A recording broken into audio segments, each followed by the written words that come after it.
Hola a todos, mi nombre es Gabriel Sarti y les doy una muy cordial bienvenida a este espacio, este nuevo espacio de YouTube que, como podrán ver, se llama Un elefante en la sala. Para serles honestos, simplemente reutilicé un viejo canal de YouTube, un viejo proyecto en este espacio de internet que tenía. No he sido muy original, además el nombre me gustaba, con el objetivo que tenía en su inicio, que es básicamente crear un espacio para pensar en política, en filosofía y un poco para tratar de entender este mundo tan curioso que nos ha tocado en suerte, ¿no? Un mundo que, bueno, a veces es un poco difícil de entender con tantas cosas ocurriendo al mismo tiempo. Así que un poco ese es el objetivo, la premisa de este canal Un elefante en la sala, en donde, como verán, hablaré aquí frente a cámara, arrojaré mis diatribas con un par de bullets, un par de anotaciones y no mucho más, así que si hay alguien del otro lado, espero que se agarren fuerte porque vienen muchas curvas. Así que bueno, es un poco la premisa de este canal y en este primer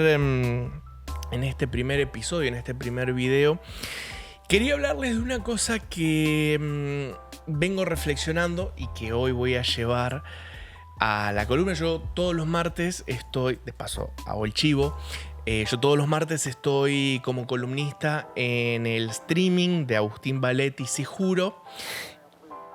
Estoy grabando esto antes de salir con Agustín y justamente en esta columna iba a hablar de esto, que es un tema que vengo pensando y reflexionando al respecto desde hace rato largo. Y es el siguiente, síganme. Cuando se dio la elección entre Kamala Harris y Donald Trump, al igual que muchos, yo me encontré un poco en una disyuntiva bastante incómoda, ¿no? Yo nunca fui simpatizante de Trump. Hasta ese entonces me parecía un personaje un tanto grotesco, bastante payasesco, pero no mucho más. Me parecía eso, una suerte de bufón. Pero entendía que siendo o percibiéndolo yo de esa manera, él de alguna manera encarnaba el lado opuesto a lo que vino a llamarse la cultura woke. A mí no me gusta mucho ese nombre, la verdad que no. Creo que incluso le sientan mejor los nombres anteriores que tenía, o sea, lo de Social Justice Warrior o la cultura de la cancelación y demás, creo que le sienta mejor, pero bueno, para usar términos que todos conocemos, vamos a hablar de la cultura woke. Creo que Trump en efecto representaba de alguna manera como una suerte de revolución contra ese movimiento, ¿no? Ese movimiento político, cultural, que se había de alguna manera adueñado del debate público en todo Occidente, ¿no? Y creo que se había tornado muy, muy tóxico. Creo que había sido muy tóxico por lo menos desde el Me Too se había vuelto profundamente tóxico. Creo que la toxicidad formaba parte del germen del mismo movimiento, pero por lo menos desde el Me Too se había vuelto una casa de brujas insufrible. Trump representaba esa revolución en contra de eso, aunque a mí la figura no me convencía. Y por el otro lado estaba Kamala, que justamente representaba esa cultura woke, social justice warrior, como queramos llamarlo, que me generaba mucho rechazo, ¿no? Y por eso cuando Trump ganó las elecciones, insisto, sin ser un adepto de él, ¿no? Vemos por todos lados un montón de gente que lo defiende a capa y espada como si fuera, no sé, su primo. No es mi caso. Pero su victoria me alegró. No, de nuevo, no porque ganara él, sino porque entendía, y en efecto terminó siendo así, que su victoria representaba la derrota final en términos culturales de esta guerra de baja intensidad, esta guerra civil de baja intensidad que hemos tenido durante tantísimo tiempo en Occidente entre, de nuevo, la izquierda woke y todo lo que no fuera izquierda woke. Porque básicamente ha sido eso, ¿no? O sea, es izquierda woke o la cultura woke y todo lo demás. Que todo lo demás es un menjunje de un montón de cosas súper diversas. Cosa que además se ve después en la política, que tenés figuras como Donald Trump, Milley, Meloni. O sea, son todos como muy variopintos, por no hablar ya de comunicadores, pensadores, que en ese caso ya es una bolsa de gatos gigantesca. Pero bueno, en mi caso estuve contento con la victoria de Donald Trump y pensé que ese fin de las llamadas guerras culturales iba a traer una suerte como de reinicio, ¿no? En donde, ok, sí, Trump, un tipo bastante excéntrico, el America First, toda la crítica a la globalización, pero que por lo menos íbamos a poder sentarnos con mayor tranquilidad y sin tanto espamiento a conversar y tratar de encontrar la solución al sinfín de problemas que hoy vemos en todas las sociedades en Occidente. La disparada de los precios del alquiler, los problemas del empobrecimiento de las clases medias bajas, la dificultad de obtener estabilidad laboral, o sea, un montón de problemáticas que afectan tanto a jóvenes como no tan jóvenes en todos lados y que quedan postergados por esta guerra civil cultural en la que nos hemos encontrado durante tantísimo tiempo, ¿no? Yo pensaba que, de nuevo, esta victoria de Donald Trump iba a abrir la posibilidad de discutir eso. Evidentemente estaba equivocado, porque lo que siguió fue un sinfín de propuestas, cada cual más descabellada que la anterior, ¿no? Empezamos con todo el tema de los aranceles, que le ponemos aranceles a Canadá, pero que después se los sacamos, pero le ponemos a México, pero no, a China, no China, lo subimos al 175, lo bajamos. Un delirio absoluto. Después empezamos ya con la retórica expansionista, lo cual, bueno, ya entramos en una dimensión desconocida hasta el momento, en donde Estados Unidos hablaba, Donald Trump hablaba ya de anexionarse Canadá, de anexionarse Panamá, de anexionarse Groenlandia, ¿no? O sea, ya colocándose a la altura de figuras como Vladimir Putin o Xi Jinping, ¿no? Lo cual, ojo, no me parece casual, ¿no? Creo que es un rasgo distintivo del personaje.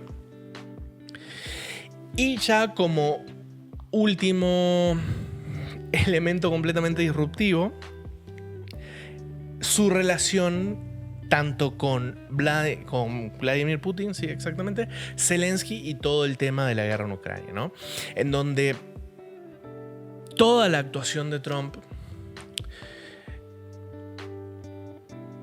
ha girado más en torno a posicionarse del lado de Rusia, ¿no? O sea, lo vimos este fin de semana en su reunión en Alaska, posicionarse del lado de Rusia, pero ya ni siquiera desde una perspectiva estratégica, militar, geopolítica, porque me imagino que ustedes, al igual que yo, lo habrán escuchado, está siempre esa narrativa de Trump está ajedrez 4D, esto es toda una jugada genial en donde Trump lo que busca es acercar a Rusia para desconectarlo de China porque su interés geopolítico está en el Pacífico y bueno, todas esas estratagemas que propios y extraños se arman, a mi entender, en su cabeza,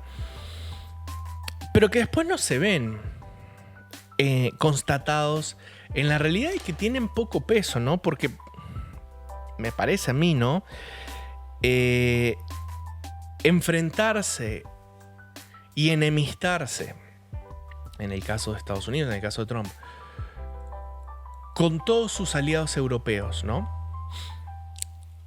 Y con Ucrania, que a día de hoy es la nación que más avances en términos de tecnología militar, experiencia militar y doctrina militar tienen de todos los aliados americanos. O sea, esa es la única nación que está peleando hace 3 años una guerra contra un rival de envergadura.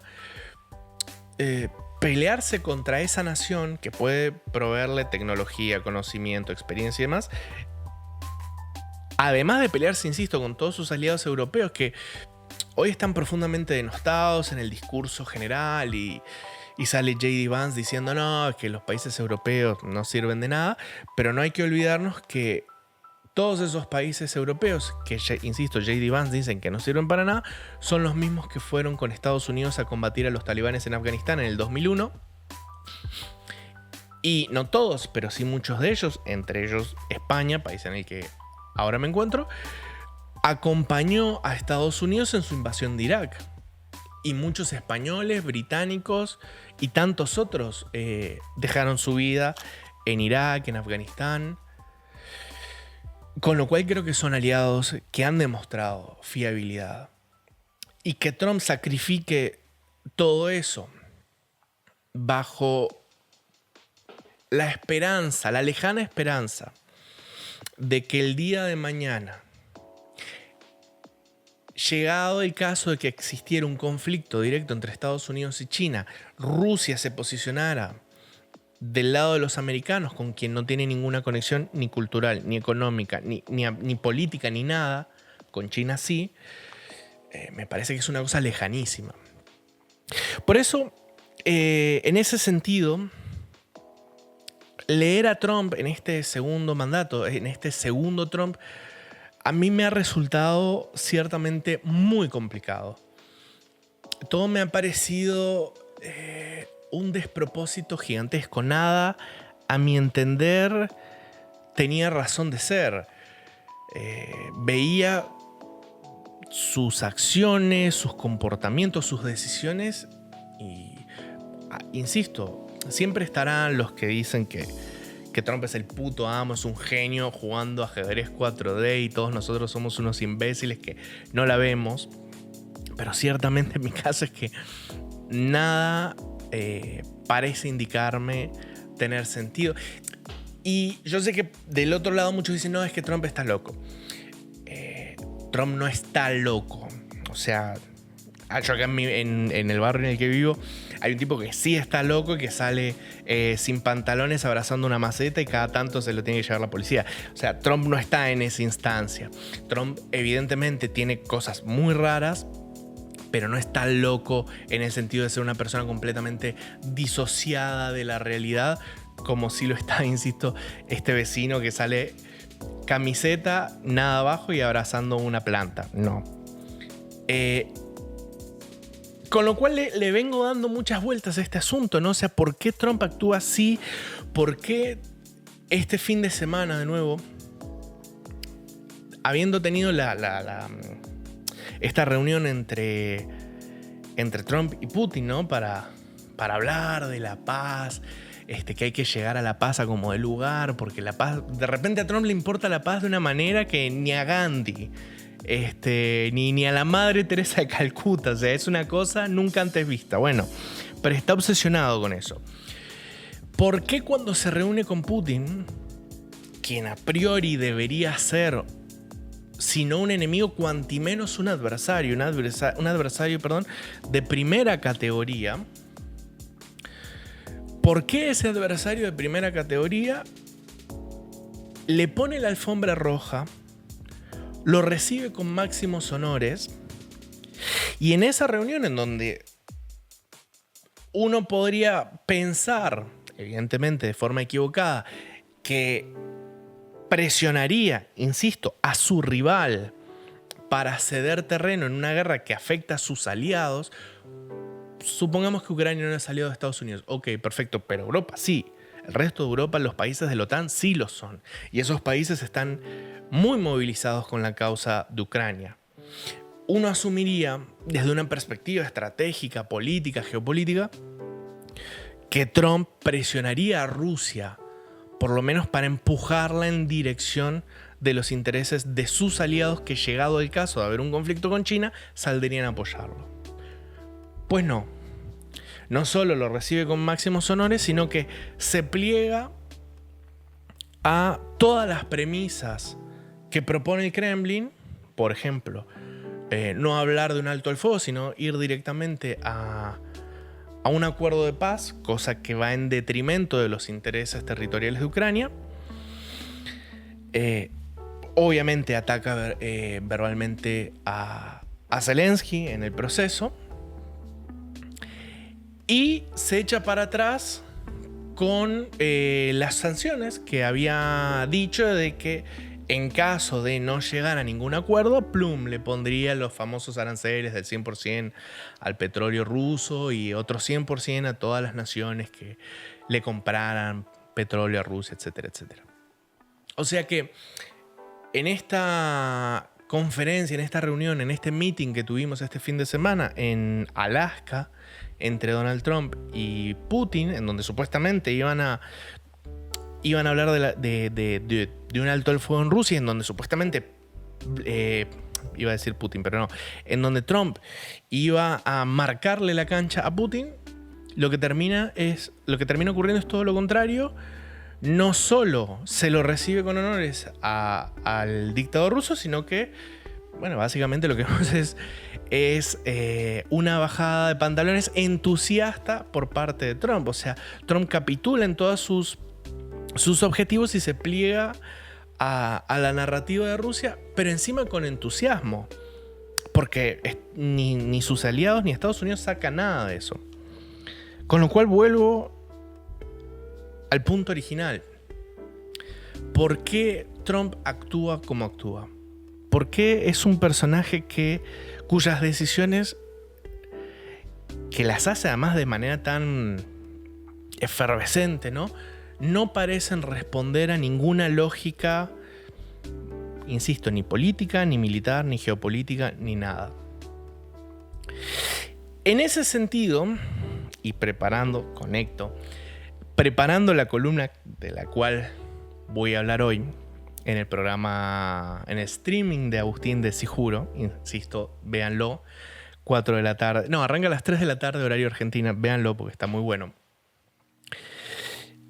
Haciendo la investigación para mi columna, me cruzo con el canal de YouTube del filósofo y analista político ruso Vlad Vexler. No sé si lo conocen, yo a él lo empecé a seguir hace un montón de tiempo, cuando empezó toda la guerra en Ucrania. Él estaba hablando al respecto y di con su canal, y obviamente, como cualquier persona ávida de información en aquel entonces, me convertí en un adicto de sus videos y de tantos otros. Lo dejé de seguir y ahora, insisto, haciendo esta investigación, me lo volví a encontrar, ¿no? Y hablaba justamente de la reunión que había tenido Putin con Trump. Y hacía un análisis súper interesante. Él decía, Vlad Vexler, nombre un poco complicado, que a Trump, a diferencia de otros mandatarios a quienes sí se les puede hacer una lectura, insisto, lo he dicho millones de veces, política, geopolítica, militar, etc. A Trump, para entender al personaje, hay que leerlo desde una perspectiva psicológica, lo cual es un abordaje completamente, al menos fue completamente nuevo para mí. ¿Por qué dice esto Vlad? Bueno, Vlad dice esto porque, según él, en función de los estudios y análisis de psiquiatras, psicoanalistas, psicólogos, especialistas en la materia, pero especialmente del psicoanalista, esperen que lo tengo acá anotado, de Christopher Bolas. El nombre no lo ayuda mucho, pero parece ser que es un tipo muy importante. Según Christopher Bolas, que es un especialista, es un psicoanalista especializado en narcisismo, Trump padecería, hago un disclaimer acaso, esto no es una descripción clínica, esto es lo que dicen estas personas, Trump padecería de narcisismo patológico. ¿Qué es el narcisismo patológico? No estamos hablando del típico narcisismo de, yo tengo un amigo que le gusta mucho sacarse fotos o que habla mucho de él o que le encanta contar sus anécdotas. No. Porque eso, Vlad hace esa distinción, ¿no? O sea, una cosa es tener una personalidad con algunas características narcisistas, que eso es una cosa, y otra cosa es tener la patología de narcisista, que es otra cosa distinta, porque estamos hablando ya de una patología que engendra pulsiones que el individuo no puede controlar. ¿Cuáles son esas pulsiones? Bueno, un narcisista se alimenta del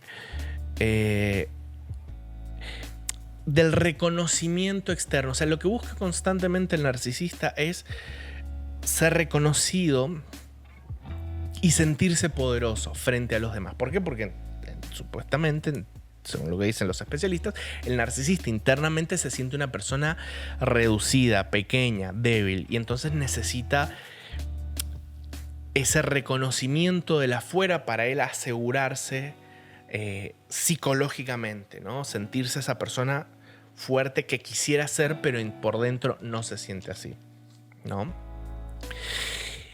Muchas personas piensan que el narcisista es una persona que vive constantemente mirándose a sí mismo, pero, de nuevo, Vlad Wexler, y a partir de estos psicólogos que él cita, y en particular a Christopher Bolas, lo que dice es que el narcisista no es una persona que está constantemente mirándose y que por extensión, para salir de esa patología de narcisismo, lo que tiene que mirar es a otros y desarrollar empatía. Eso, si acaso, es el trabajo que tendría que hacer un sociópata.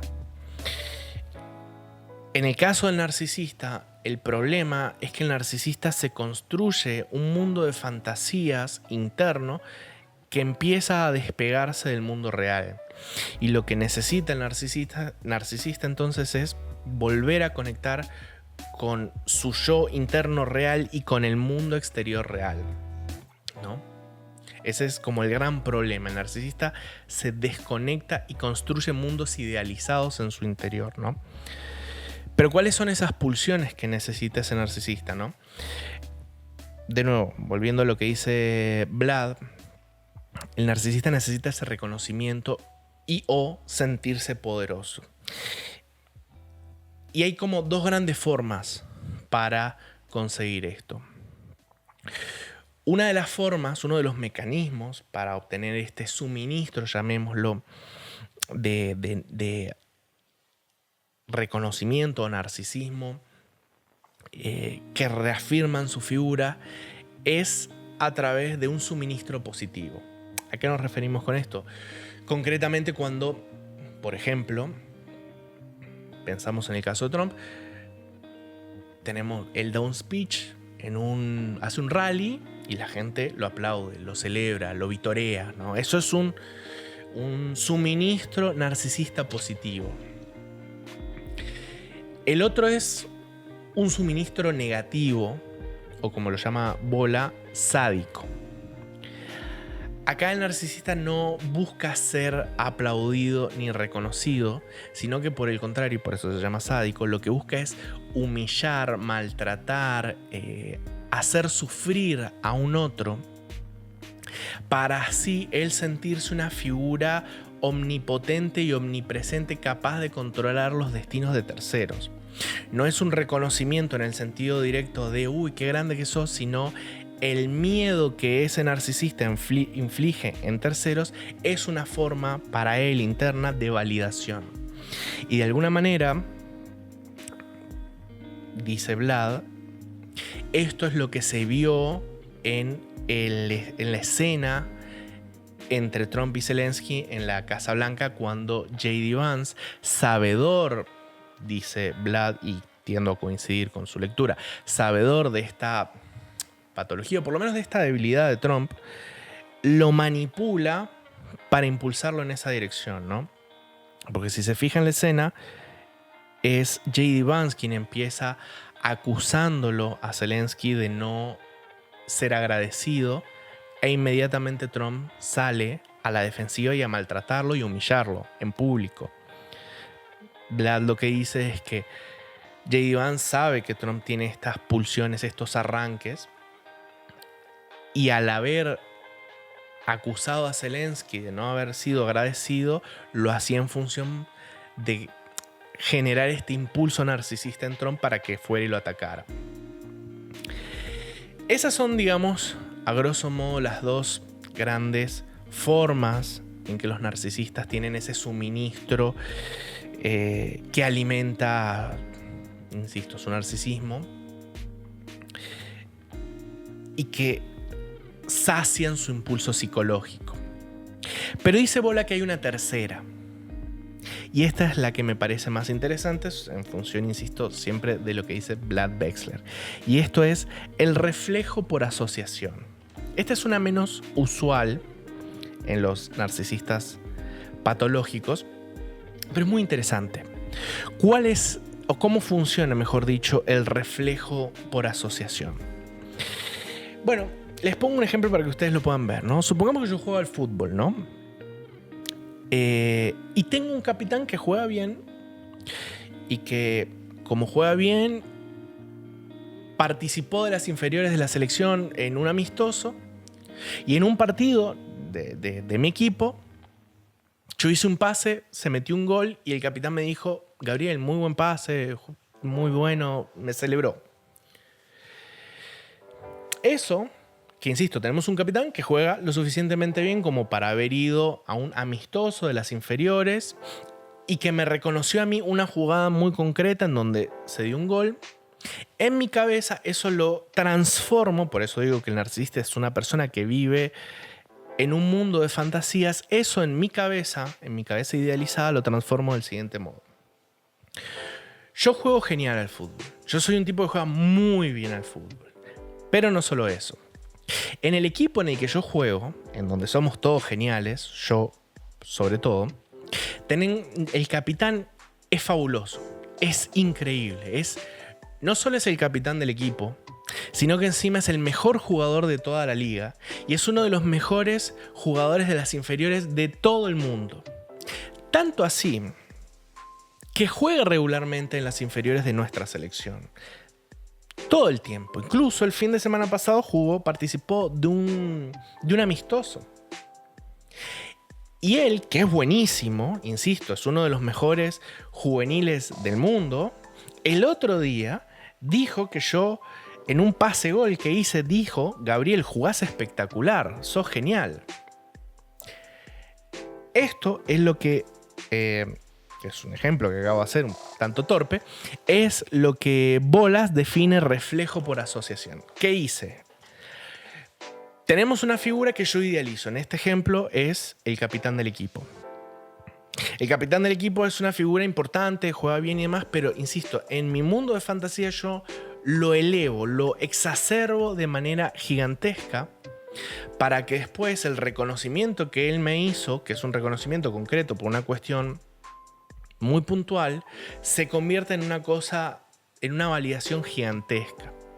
Para ponerlo en otros términos, el narcisista se acerca a figuras importantes que él idealiza por las razones más variadas del universo, las agranda en su cabeza para así ser validada, y cuando ocurre esa validación, funcionar como un suministro de alto octanaje en esa pulsión psicológica que tiene por ser reconocido por terceros.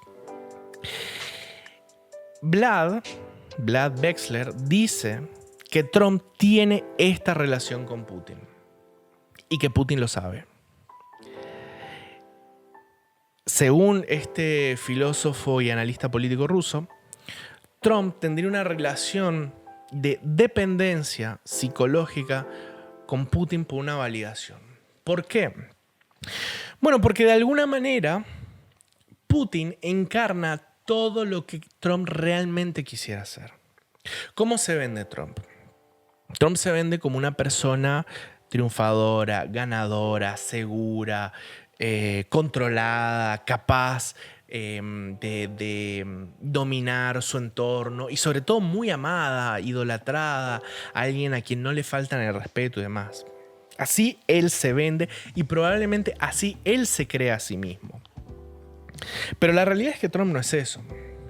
Trump no es un tipo, no es un self-made man, porque la realidad es que gran parte de su éxito empresarial se debe al hecho de ser el hijo de un mogul del real estate, su padre, Fred Trump. No es un genio de los negocios, ni es un tipo que siempre ha triunfado en todo, porque si bien ha tenido éxitos, por ejemplo, en mucho del negocio inmobiliario de Manhattan, en muchísimos otros negocios fracasó de manera miserable, como fue el juego de mesa, la aerolínea, el vodka y tantísimos otros proyectos en los que participó. Es un tipo que sí es querido por algunos, pero también muy denostado por muchísimos otros. Y no es un tipo respetado. O sea, Trump en los 80 y los 90 era un tipo muy querido, pero nunca fue una persona respetada. Miremos un segundo a Vladimir Putin y sobre todo a la imagen que Vladimir Putin proyecta de sí mismo. No al Putin real, sino a la imagen que Putin proyecta de sí mismo. ¿Cómo es esa imagen? Tenemos un tipo que sí se hizo por sí mismo, ¿no? O sea, Putin, un personaje de una familia X que se convirtió en un agente de la KGB desplegado en Berlín durante la caída de la Unión Soviética. Se convirtió en alcalde, si no me equivoco, de San Petersburgo. Se acercó a Yeltsin y por eso terminó siendo presidente de Rusia cuando Yeltsin se retiró. Y es un tipo que se logró acercar a las élites occidentales y fue muy respetado durante muchísimo tiempo por las élites occidentales. En Rusia directamente es una suerte de zar, en principio porque, o mejor dicho, al principio porque en efecto durante los primeros años de su mandato no solo logró ponerle fin a la guerra en Chechenia, lo cual en términos de orgullo nacional era una tragedia para Rusia, sino que encima la situación económica mejoró. Podemos discutir si fue por acción de Putin o simplemente por el boom de las commodities. Yo creo que es más por lo segundo, pero ciertamente la economía mejoró y la vida de un montón de rusos mejoró al punto de que surgió una clase media. Después de ese inicio, Putin fue respetado y venerado no tanto por amor, sino por temor, porque los que lo contrariaban caían por ventanas o desayunaban té con polonio. Pero lo cierto es que en Rusia nadie le levanta la voz a Putin. Es un hombre que se muestra a sí mismo frío, calculador, impasible, que verdaderamente está en control de manera constante de su entorno. Y sobre todo que es un tipo muy masculino, o sea, cosa que Trump no lo es. O sea, tenemos esas fotos de Putin andando a caballo, haciendo los videos de Putin peleándose con todo el mundo en judo, porque además Putin es cinturón negro, tercer dan en judo. Lo tenemos a él bajando en submarino cual James Bond versión Unión Soviética. Con lo cual, y esto ya es una interpretación más mía que de Vlad, creo que esa idealización o esa fijación por parte de Trump con la figura de Putin se debe en gran medida al hecho de que él, Vladimir Putin, encarna de verdad todo lo que Trump anhelaría ser y no puede. Y por eso ha desarrollado esta vinculación vía reflejo por asociación, porque como Trump no puede ser Putin, se acerca a Putin para que, entre comillas, el sol de Putin le dé un poquito de calor. Pero hay más. Y esto ya corre por cuenta mía y puede ser una falopeada monumental. Voy a tomar un poquito de café porque vengo hablando desde hace rato. Necesito hidratarme.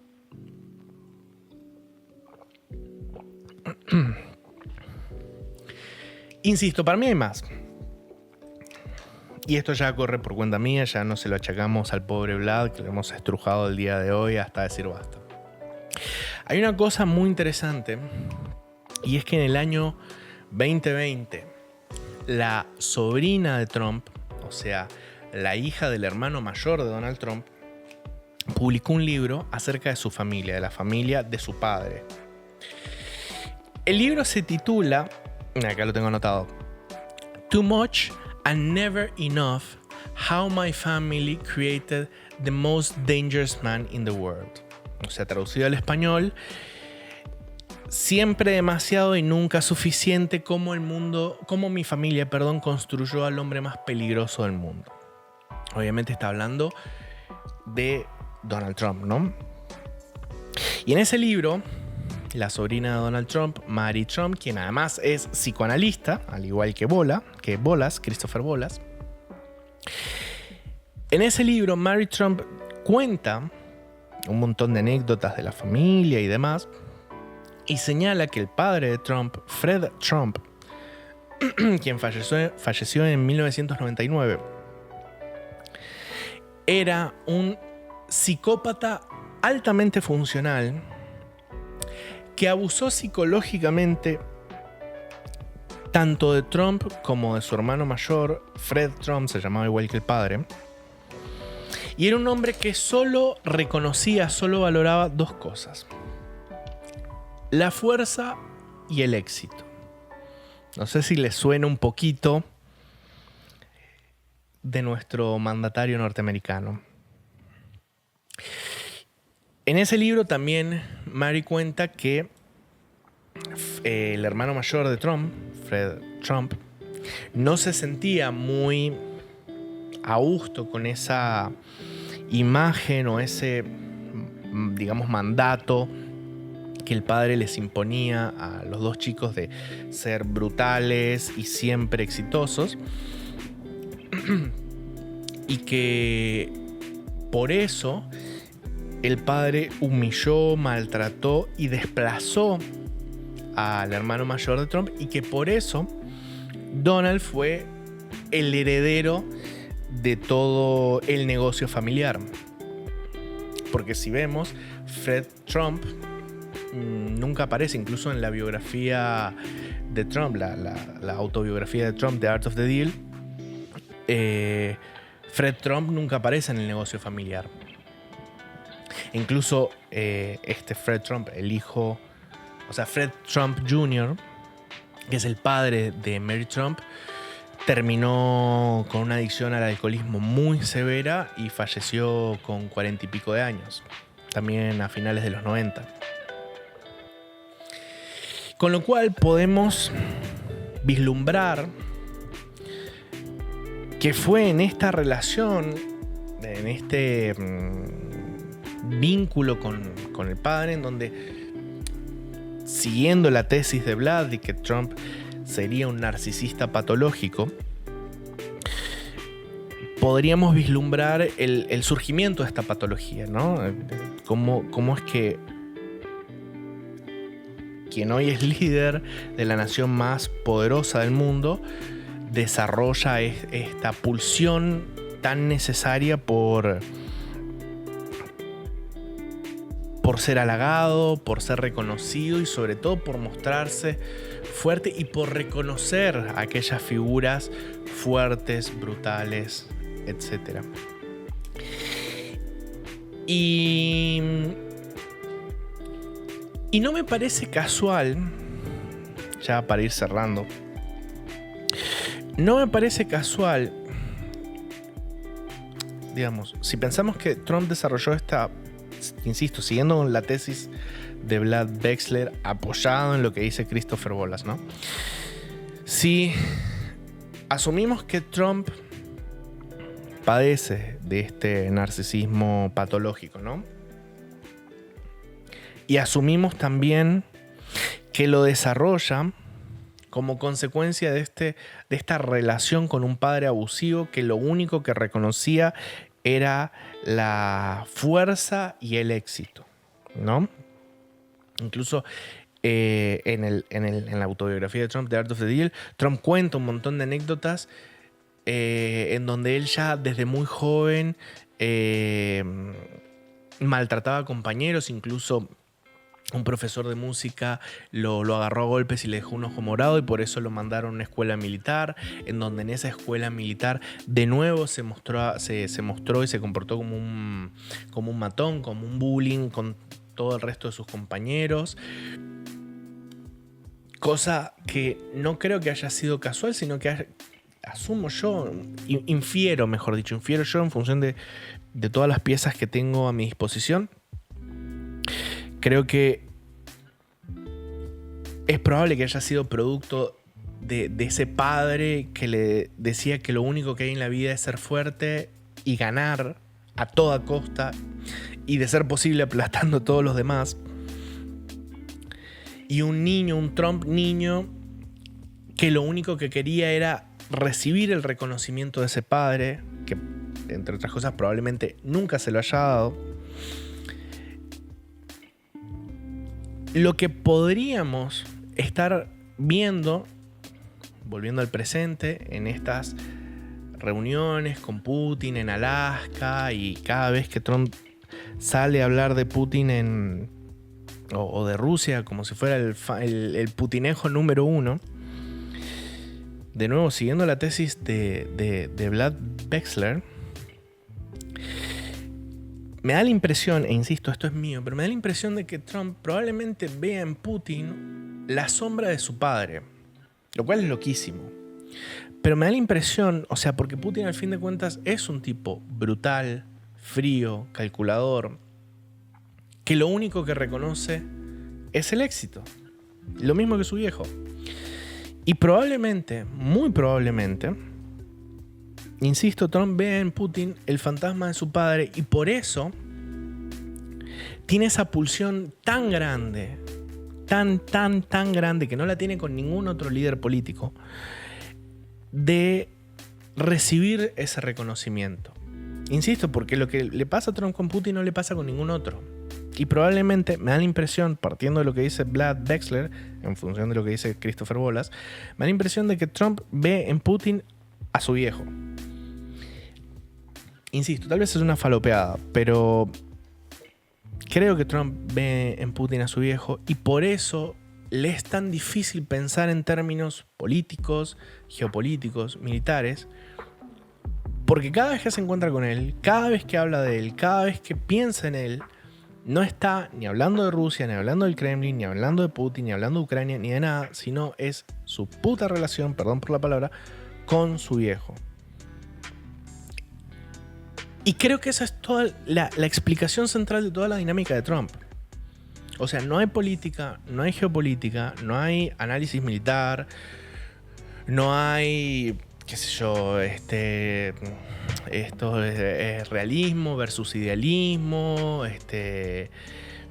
no hay nada de eso. Peter Saiham, ébola, no hay nada de eso. Hay un hombre, un líder mundial, que actúa como un niño herido, corriendo por la aprobación de su padre que ya ha desaparecido. Y la busca en el ser más monstruoso que tenemos hoy en día, o uno de los más monstruosos que tenemos hoy en día, que es Vladimir Putin. Quien no por casualidad se parece muchísimo a su padre.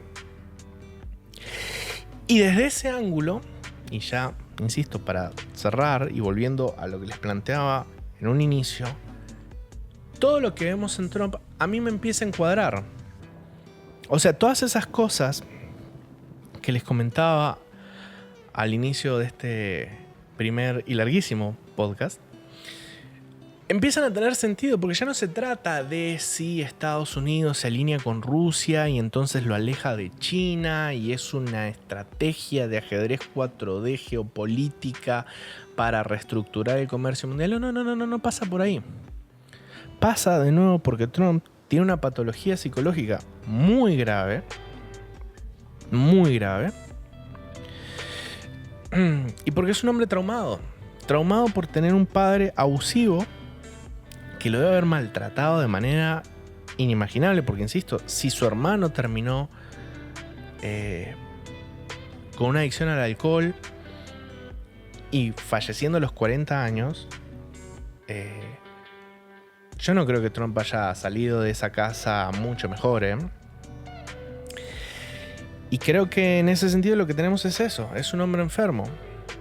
Y no me parece casual, volviendo al tema original, o al inicio de lo que les estaba hablando ahora, de esta guerra civil que tuvimos y que creía que iba a terminar, pero que evidentemente seguimos teniendo, no me parece casual que una sociedad enferma como la que desafortunadamente tenemos hoy en día en Occidente elija por líder a una persona tan enferma como lo es Trump, porque al final de cuentas es eso. O sea, puede que todo lo que haya dicho ahora sea una locura, una bagatela, un delirio místico, pero evidentemente Trump es un hombre enfermo, ya sea que tenga narcisismo patológico o lo que corno sea, es un hombre enfermo. Y no me parece casual que nuestra sociedad, que está profundamente enferma de un montón de cosas, haya elegido por líder mundial, además, a un hombre enfermo. Así que no sé ustedes, pero a mí este planteo de Vlad Bexler, un apellido bastante complicado, esta tesis que plantea Vlad, sea cierto o no, por lo menos me ha abierto una dimensión nueva y ciertamente muy rica para leer este personaje que de otra manera me resultaba prácticamente indescifrable, ¿no? Porque de nuevo, Trump no está loco. O sea, Trump no sale sin pantalones y abrazado una maceta caminando por Malasaña. No. Pero evidentemente es una persona enferma. Y creo que deberíamos, no para tenerle compasión, porque evidentemente es un hijo de su madre, pero deberíamos empezarlo a analizar desde ese ángulo para poder por lo menos entender por dónde van sus tiros y también para poder contrarrestar sus peores aspectos, ¿no? Porque ya no es un niño, es un hombre, es un adulto y es el líder más importante que tiene Occidente a día de hoy. Entonces creo que es importante por lo menos tomar esta dimensión para pensarlo. Insisto, yo puedo estar equivocadísimo y todo lo que acabo de decir durante casi una hora puede ser una falopeada tamaño cañón, pero creo que es una dimensión la psicológica importante para empezar a reflexionar en torno a Trump y a tantos otros líderes por ahí. Pues es un aspecto que no solemos tener en cuenta y creo que, insisto, en el caso de Trump es fundamental para pensarlo, para analizarlo y para tratar de, insisto, contrarrestar sus aspectos más negativos, ¿no? Sobre todo para aquellos que, como yo, queremos dar por finalizada esta bendita guerra cultural y que llevamos más de una década en ella y que tiene que terminar de una bendita vez para que podamos de una vez por todas empezar a abordar los problemas que están ahí, que están quedando relegados por estarnos matando los unos a los otros. Así que bueno, muchachos y muchachas, espero que esta verborragia no los haya aburrido, espero que lo hayan disfrutado. Me pongo el traje de youtuber y les digo que dejen su like, se suscriban, dejen su comentario, lo clásico, lo clásico. Y bueno, espero verlos la semana que viene con otra verborragia como esta. Insisto, espero que lo hayan disfrutado mucho, que les haya gustado y nos vemos en la próxima. Mi nombre es Gabriel y esto es Un Elefante en la Sala. Chau, chau.